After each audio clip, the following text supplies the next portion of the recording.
In mid-2007, the global financial system exploded. Newspaper headlines and television sets across the country resounded with reports of what was soon widely referred to as the subprime mortgage crisis. The abysmal losses of Countrywide Financial and American Home Mortgage became the talk of the town almost overnight. The failure was not of pieces of the system, however, but of the system itself. This was not an unforeseen event.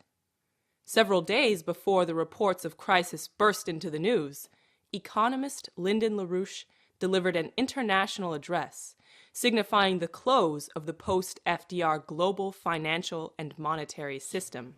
There is no possibility of a non-collapse of the present financial system.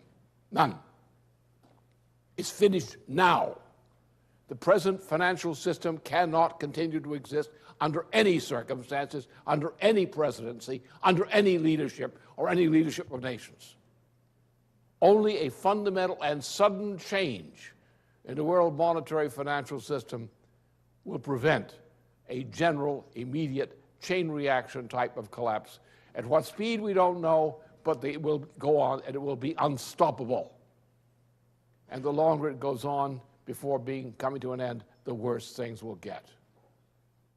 In the ensuing period, though the media frenzy had appeared to dissipate, the terror in the financial world did not. Rather than following LaRouche's initiative to break from the failing system and support his Homeowners and Bank Protection Act, federal leaders, under pressure from Wall Street, clung to measures which would only prolong the death throes of the financial system until the end of the year, at the expense of the population. Upon the arrival of the new year, in the aftermath of further unprecedented money-pumping measures taken by central banks around the globe at the behest of City of London financiers, political solutions began to surface left and right. Presidential candidates, elected officials, and economists raced to reveal their stimulus packages, further perpetuating the bailout of the already bankrupt system. On January 17th, 6 months after his assessment of the end of the world financial system, LaRouche again spoke out above the clamor, identifying the full scope and implications of the crisis. Each day now, since January 3rd, the crisis has been expanding in magnitude at an accelerating rate. What you think is the extent of the crisis today, if the measures I propose are not taken, will become much worse by an order of magnitude on the next week, and the week after that, and the week after that, until the whole system grinds into a collapse, probably sometime during this year. And I'm talking about a global collapse, not a collapse just of the transatlantic English-speaking community. Son, are you on the phone with us? I am on the phone, Joe, yes. The following week ended in the last hurrah of the Federal Reserve, a drastic cut in the interest rates, a clear move of utter desperation.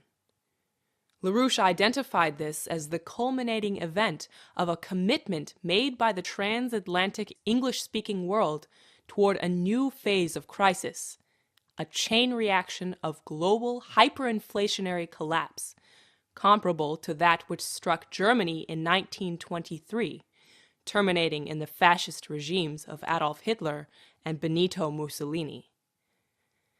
In this presentation, we shall unfold to the viewer the process by which we have come to such a point in history, and how we may rise to the occasion of regaining America's proper role in the world, rather than shrinking into littleness and watching as the great experiment of our founding fathers is relegated to the dustbin of history as the world enters a new dark age. We urge the viewer to watch as if his future depended on it, because in a very real sense, it does.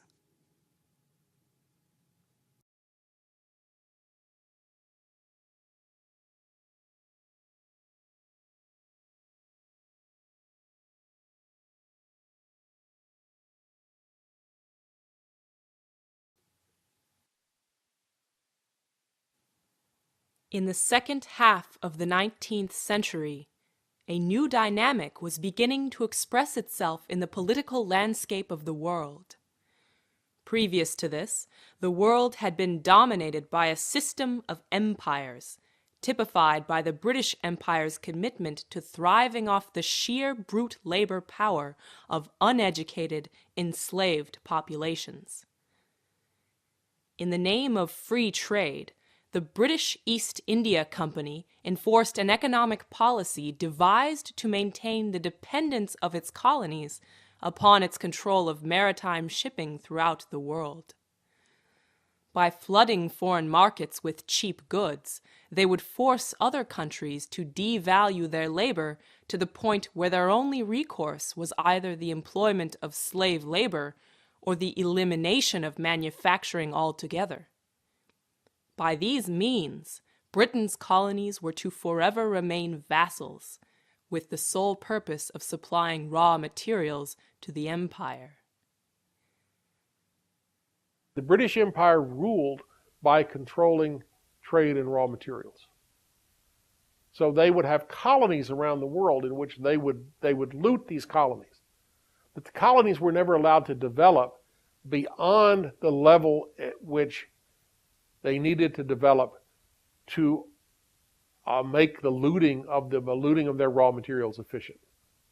So you'd build railroads from the mine to the coast, but you'd never build railroads across the continent to tie the continent together as a whole.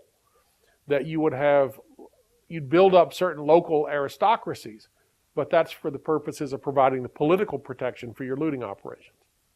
But it's all about looting and extraction. You don't want these things to become nations, because if they become nations, they start to look at these resources as theirs instead of yours.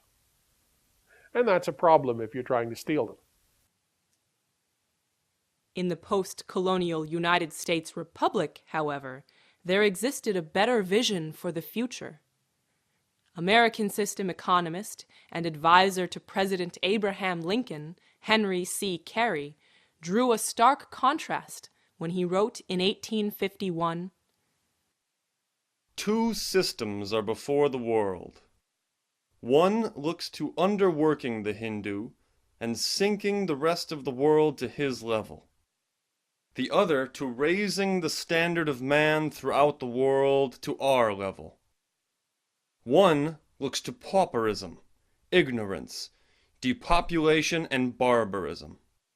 The other to increasing wealth, comfort, intelligence, and civilization. One looks towards universal war, the other towards universal peace. One is the English system, the other we may be proud to call the American system, for it is the only one ever devised, the tendency of which was that of elevating while equalizing the condition of man throughout the world. Such is the true mission of the people of these United States.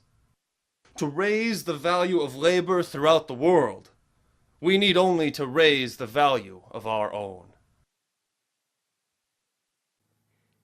In 1865, the young nation, the United States of America, under the leadership of President Abraham Lincoln, triumphed over the concerted efforts of the British Empire to break her apart through support of the Confederacy and other means of subversion. The American system, based upon freeing and fostering the creative capacities of mankind, thrived upon a culture of scientific advancement and development of basic economic infrastructure. A vast railway grid, stretching from ocean to ocean, reinforced the internal sovereignty of the nation and secured independence from any external sea power.